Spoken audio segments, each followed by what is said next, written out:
har skrevet, at vi ønsker noget mere muskulatur i overlinjen. Hun har et jævnt ført fundament, og vi ønsker noget mere ledmarkering til den store hest. Hun er ret god i skridt, kort og savner afskub i trav.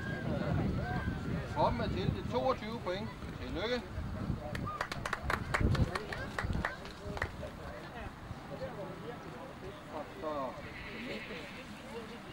Den næste det er katalog nummer 227. Det er fra Møltrup optagelseshjem. Om den har vi sagt, at den hoppe er ret god type. Typisk hoved med godt udtryk.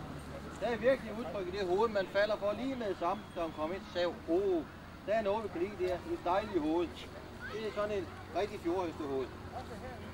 Den har en kort og kraftig hals, en god skulder og en rund manke, en muskuløs overlinje. Den har også en uregelmæssig forestilling og lidt korte koder. Den er jævn god i skridt og jævn god i trav. Hoppen er tildelt 21 point. Tillykke.